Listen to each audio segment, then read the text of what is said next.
ጤና ይስጥልኝ ተመልካቾች፣ ወንድማገኝ ይባላለሁ። ኢትዮጵያ ማንናት ኢትዮጵያዊነትስ ምንድነው በሚል ርዕስ የጀመርኩት ዝግጅት ነው። አራተኛው ክፍል ነው። ባለፉት 3 ተከታታይ ክፍሎች የኢትዮጵያን የሰው ልጅ መገኛነት፣ ሀገር እግዚአብሔርነት፣ ኢትዮጵያ ከእግዚአብሔር ጋር የተገናኘ ታሪክ ያላት ሀገር መሆኗን ለማሳየት ተሞክሯል።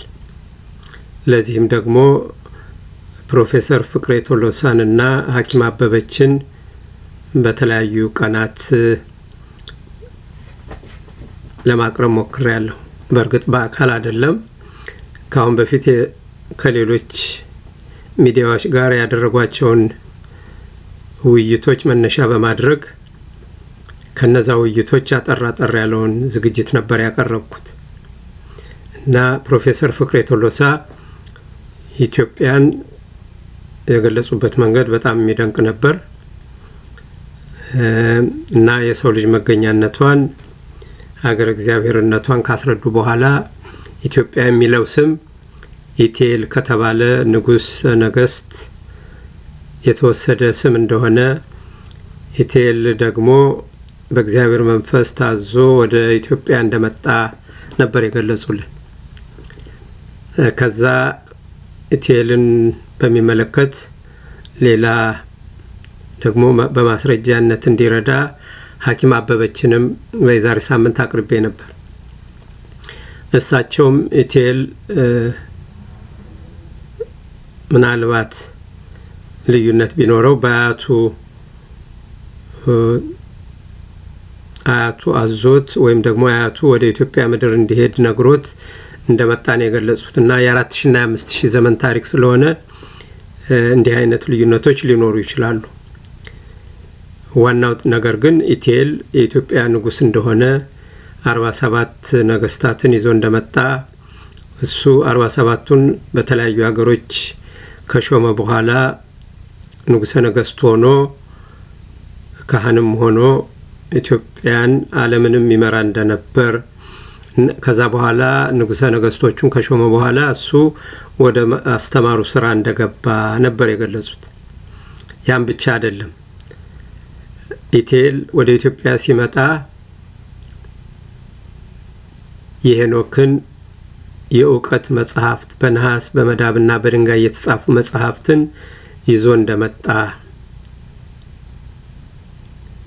ነበር የነገሩን። ከዛ በላይ ደግሞ ስለ ኢቴል ማንነት ያስረዱበት መንገድ በጣም ደስ የሚል ነበር። ኢቴልን ስናስብ የተረጋጋ ሰው ነው የምናስበው ይላሉና የተረጋጋ ሰው መሆኑ፣ ፍርዱ እውነተኛ፣ ትሁት፣ መልካም፣ በዙሪያው ረጃጅም ሰዎች የነበሩ ብለው ነው የሚገልጹት። ያን ደግሞ ከክርስቶስ ልደት በፊት በ9ኛውና 6ኛው ክፍለ ዘመን የነበሩት ሆሜርና ሮዶትስ ኢትዮጵያኖችን በዛ መልክ ነው የገለጿቸው። ምንድን ነበር ያሉት? ኢትዮጵያውያን ታላላቆች፣ መልካቸው ያማረ፣ የሰውነታቸው ቅርጽ ደንበኛ የሆነ፣ ጻድቆች፣ በጎ አድራጊዎች፣ ለስራ የማይደክሙ፣ ጥበበኞች፣ በሩቅ ስፍራ የሚኖሩ፣ አማልክት የሚወዳቸው፣ በአንደበታቸው ሐሰት የማይገባ፣ በጦርነትና በርጅና ካልሆነ በስተቀር በህመም የማይሞቱ ብለው ነበር የገለጿቸው። ይህ እንግዲህ ከክርስቶስ ልደት በፊት መሆኑ ነው እና እንግዲህ ኢትዮጵያኖች በዛን ጊዜ የሚመስሉ ነበር ነው። ሌላው ሐኪም አበበች አንድ ያሰሙት ቁጭት ምንድነው? ታዲያ ኢትዮጵያ እንዲህ አይነት ታላቅ ሀገር ሆና ያለች ልጆቿ እርስ በርስ በመጠላላትና በመገዳደል ሀገራቸውን የመርዝ ብልቃጥ እስክትሆን ድረስ አሳነሷት ነበር ያሉ። እውነት ነው። እሱ ነው እንግዲህ ዋናው ቁልፍ። ለዚህም ዝግጅት መነሻው እሱ ነው። ለምን ያሆነ ነው? እሱን እንግዲህ ወደፊት የምንነጋገረው ይሆናል። ለዛሬው ግን ሐኪም አበበች የሄኖክን መጽሐፍ ይዞ እንደመጣ የቴል ገልጸዋልና ሄኖክስ ማን ነው የሚለውን ማወቁም የሚጠቅም ይመስለኛል። በእርግጥ በኢትዮጵያ ኦርቶዶክስ ቤተክርስቲያን በምትገለገልበት መጽሐፍ ቅዱስ በብሉይ ኪዳን የመጨረሻው መጽሐፈ ሄኖክ ነው። እኔ ግን አሁን አንድ በእንግሊዝኛ ተጽፎ ሚካኤል ኒቭ በሚባል ሰው ተጽፎ ራሴላስ ጋሻነህ በተባሉ ሰው የተተረጎመ መጽሐፍ ላይ ስለ ሄኖክ ያገኘሁትን ከመጽሐፉ ጀርባ ያለውን ሄኖክን የሚገልጸውና አጠር ያለ ዝግጅት ላቅርብና ማንነት ላቅርብና ከዛ በኋላ እመለሳለሁ። መጽሐፈ ሄኖክ። ኢትዮጵያዊ ሄኖክ የሰው ልጆች ከተፈጠሩ ጀምሮ ሞትን ያልቀመሰ የመጀመሪያው ኢመዋቲ ሰው ነው። በመጽሐፍ ቅዱስ ውስጥ 3 ሰዎች ብቻ በስጋ ሳይሞቱ ወደ ሰማይ አርገዋል። ሄኖክ ከጥፋት ውሃ በፊት ያረገ የመጀመሪያው ሰው ሲሆን ከጥፋት ውሃ በኋላ ኤልያስና ኢየሱስ ክርስቶስ ስጋቸውን ነፍሳቸውንና መንፈሳቸውን ይዘው ወደ ሰማይ ተነጥቀዋል። የሄኖክ ግን ከዚህ ሁሉ ለየት ይላል። ምክንያቱም አካሄዱን ከእግዚአብሔር ጋር አደረገ የተባለለት ብቸኛ ሰው ነው። ለዚህ ነው ሄኖክ የመጀመሪያው ፍጹም ሰው ነው የምንለው። ሄኖክ የአዳም 7ኛ ትውልድ ሲሆን የመጀመሪያው ያሬድ ደግሞ አባቱ ነው። ዝነኛው ማቱሳላም የሄኖክ ልጅ ነው። ከጥፋት ውሃ በፊት ከኖሩት ታላላቅ አባቶች አንዱ የሆነው ሄኖክ ለመላው ዓለም የተዋወቀው ግን ጄምስ ብሩስ የተባለ ስኮትላንዳዊ ተጓዥ ይህንን መጽሐፍ ከኢትዮጵያ ሰርቆ በመውሰድ ወደ እንግሊዝኛ ከተረጎመው በኋላ ነበር። ያው እንግዲህ ስለ ሄኖክ ባጭሩ ይህን ይመስላል። ግን ከሄኖክም ሳንወጣ ሌላው ከክርስቶስ ልደት በፊት ደግሞ ከአዳም ቀጥሎ የሰው ልጅ ሕይወት እንዲቀጥል የእግዚአብሔር ፈቃዱ ሆኖ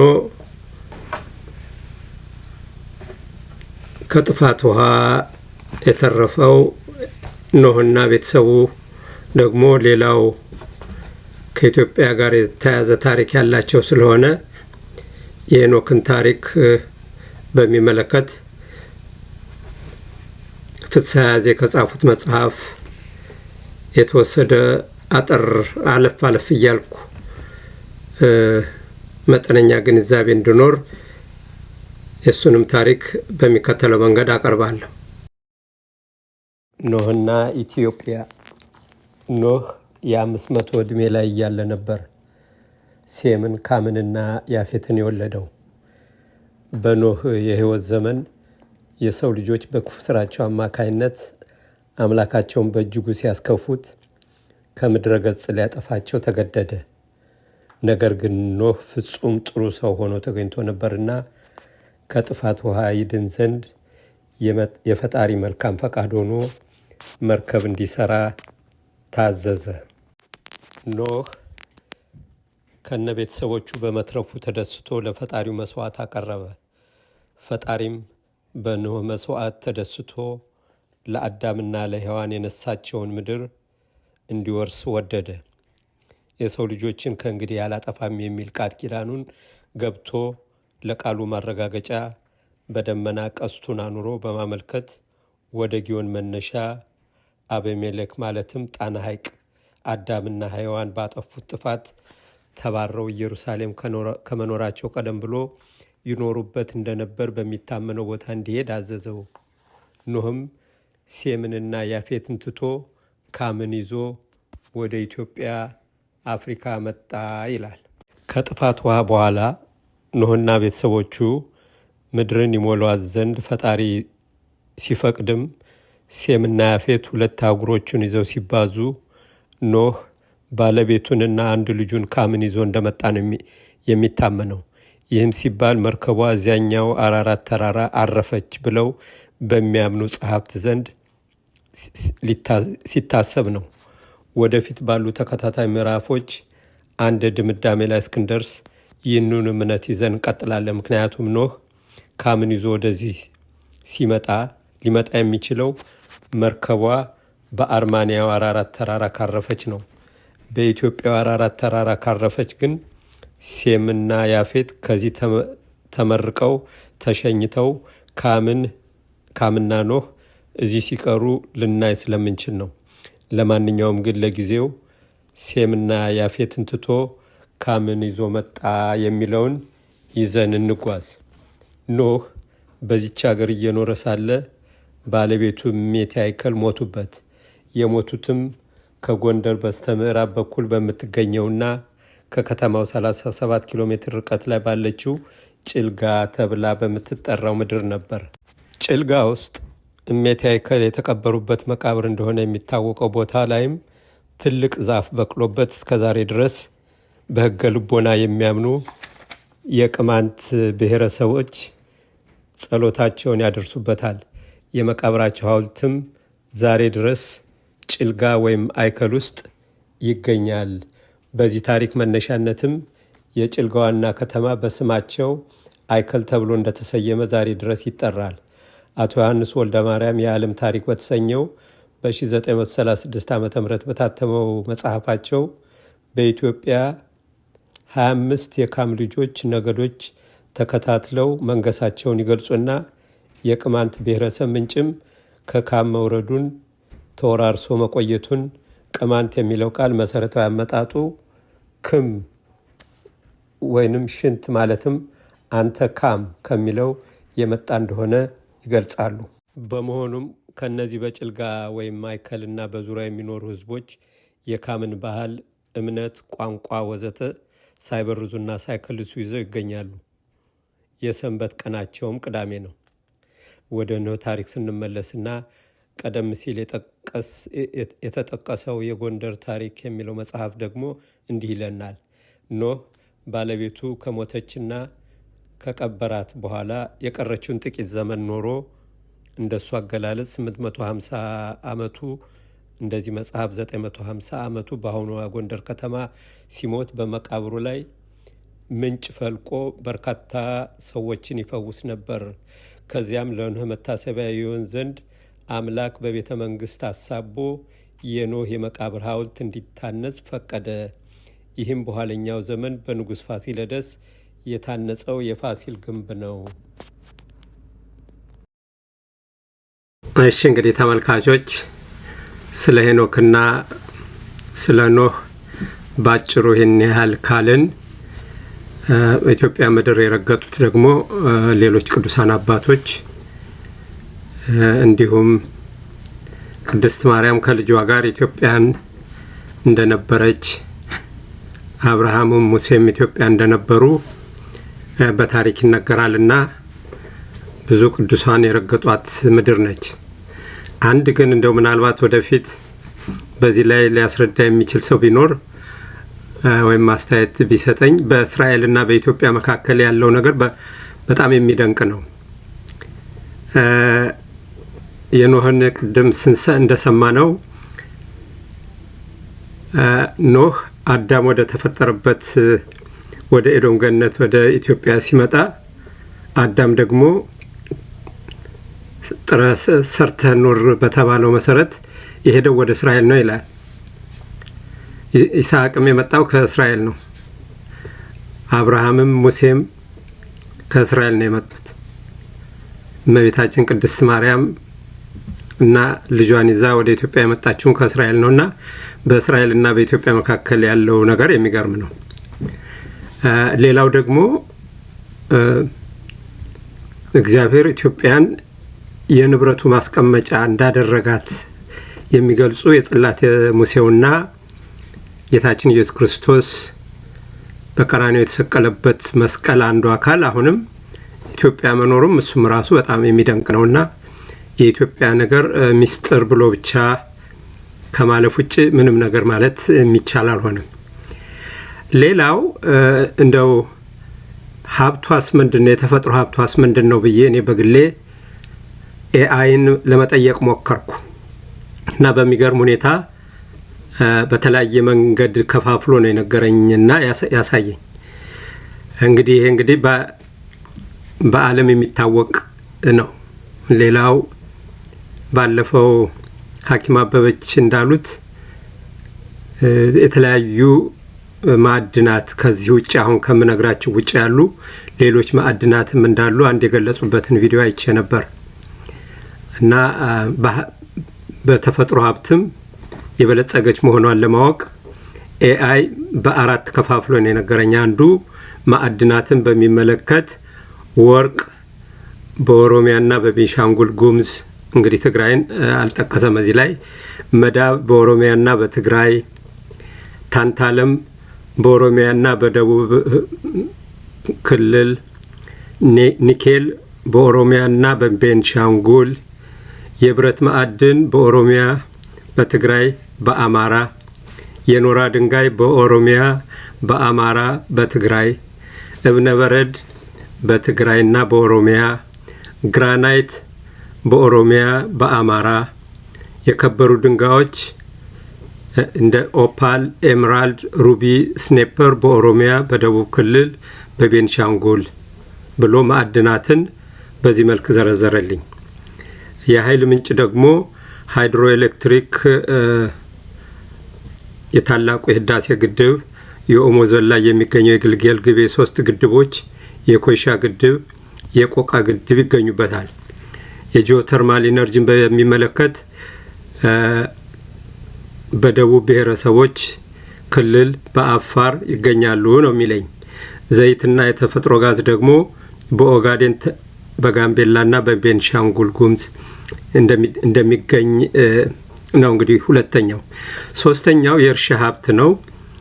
ቡና፣ ጤፍ የመሳሰሉትን፣ ጥጥ፣ ሸንኮራ እያለ ይዘረዝራል። በአራተኛነት የደን ሀብት ብሎ የተለያዩ እንጨቶች በኦሮሚያ፣ በአማራ፣ በደቡብ ክልል ይገኛሉ ነው የሚለው። በኦሮሚያ ሌላ ጉማረብ ነው ያለው። በአማርኛ አተረጓጎሙ ምን እንደሆነ ባይገባኝም በርካታ የደን ውጤቶች እንዳሉ ገልጿል። ሌላ የውሃ ሀብት ብሎ ነው የሰጠኝና ወንዞችን አባይ፣ አዋሽ፣ ኦሞ፣ ባሮ እና ነገሌ እያለ ይዘረዝራል። በሁለተኛ ደረጃ ሀይቆች ጣና፣ አዋሳ፣ አባያ፣ ጫሞና ቱርካና እያለ ነው የሚዘረዝረውና በጣም ይሄ እንግዲህ እንዳልኳችሁ ኤአይን ጠይቄ ያገኘሁት የተፈጥሮ ሀብት ነው። ይሄ ሁሉ ሀብት ያላት ሀገር ናትና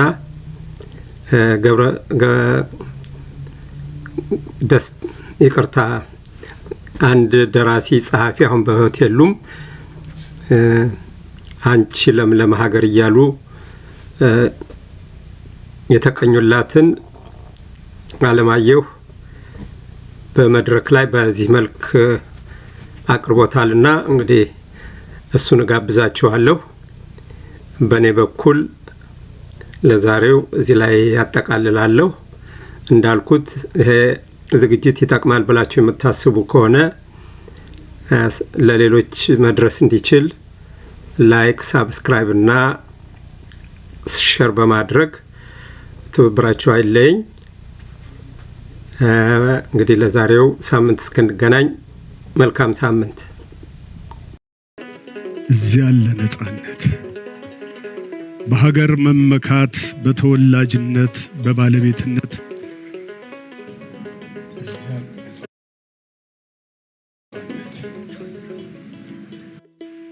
ሀገሬ ሀብት ነው። ለምለም ጎመኑ፣ ስብ ጮማ፣ ቆሎው፣ ክትፎ፣ ስጋ፣ ድርቆሹ ፍርፍር ነው። ቃሪያው ሙክት ሰንጋ፣ ጠጁ ነው ወለላ፣ ከኮኛክ ይነጥቃል የመንደሩ ጠላ። እህሉ ጣዕም አለው፣ እንጀራው ያጠግባል። ሙዚቃው ያረካል፣ ጭፈራው ዘፈኑ ችግርን ያስረሳል። እዚያ ወገን አለ ሁሉም የእናት ልጅ ነው፣ ሁሉም የአባት ልጅ ነው። ጠላትም አንዳንዴ ይመጣል መቃብር። ባለጋራም ቸር ነው የአገር ልጅ ሲቸገር። ገነት ነው ሀገሬ ምነው ምን ሲደረግ ምነው ለምን እንዴት ዘራፊ ቀማኛ ምቀኛ ወንበዴ ጥርኛ አፈር በእጁ ስንዝር ወሰን አልፎ የተቀደሰውን የአፍሪካ ላይ ደሴት ባያገኝ ለማርከስ ጠላት ይመኝ እንዴት እምቢ አሻፈረኝ እምቢ። መቅደስ ነው ሀገሬ አድባር ነው ሀገሬ እናትና አባቴ ደኸው ያደጉበት ከአያት ከቅድመ አያት የተረካከቡት አፈር የፈጩበት ጥርስ የነቀሉበት አርማ ነው አገሬ የነጻነት ዋንጫ በቀይ የተጌጠ በአረንጓዴ ቢጫ። እሾህ ነው አገሬ በጀግናው ልጅ አጥንት የተከሰከሰ ጠላት ያሳፈረ አጥቂን የመለሰ። ታቦት ነው አገሬ መቅደስ የሃይማኖት ዘመን የፈተነው በጠበል በጸሎት። ለምለም ነው አገሬ ውበት ነው አገሬ በሞት እሄዳለሁ ከመሬት ብገባ እዚያ ነው አፈሩ የማማ ያባባ። ስሳብ እሄዳለሁ ቢሰበርም እግሬ አለብኝ ቀጠሮ ከትውልድ ሀገሬ አለብኝ ቀጠሮ ከትውልድ ሀገሬ ካሳደገኝ ጓሮ።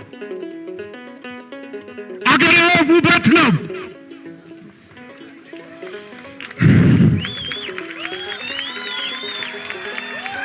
ለምለምና ነፋስ የሚጫወቱበት ፀሐይ የሞላበት ቀለም የሞላበት አገሬ ቆላ ነው ደጋ ወይና ደጋ እዚያ ብርሃን አለ ሌሊቱ ሲነጋ።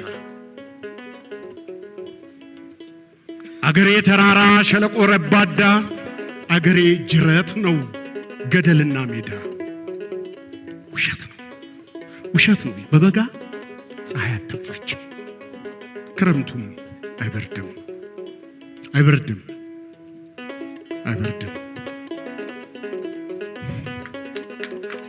አገሬ ጫካ ነው እንስሳት አራዊት የሚፈነጩበት ከወጥመድ ሳይገቡ ሳይነካቸው ጠላት እዚያ ያለ ነፃነት በሀገር መመካት በተወላጅነት በባለቤትነት እዚያ ያለ ነፃነት። ሀገሬ ሀብት ነው ጎመኑ ስብ ጮማ ቆሎው ክትፎ ስጋ ድርቆሹ ፍትፍት ነው ቃሪያው ሙክት ሰንጋ። ጠጁ ነው ወለላ ከኮኛክ ይነጥቃል የመንደሩ ጠላ። እህሉ ጣዕም አለው እንጀራው ያጠግባል ሙዚቃው ያረካል ጭፈራው ዘፈኑ ችግርን ያስረሳል። እዚያ ዘመድ አለ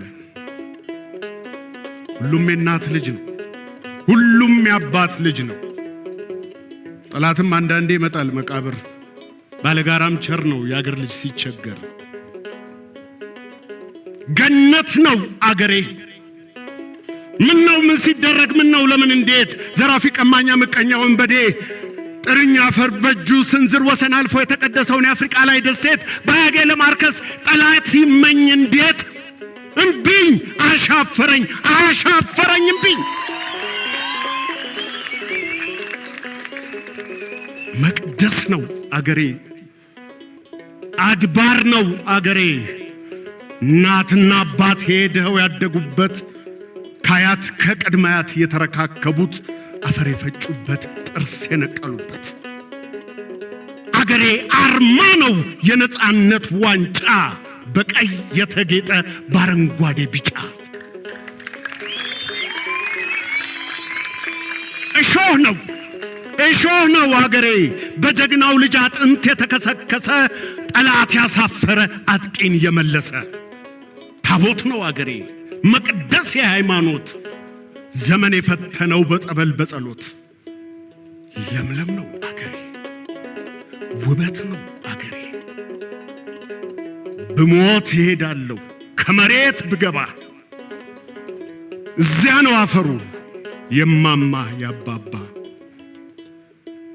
ስሳብ እሄዳለሁ ቢሰበርም እግሬ፣ አለብኝ ቀጠሮ ከትውልድ አገሬ፣ አለብኝ ቀጠሮ ከትውልድ አገሬ ካሳደገኝ ጓሮ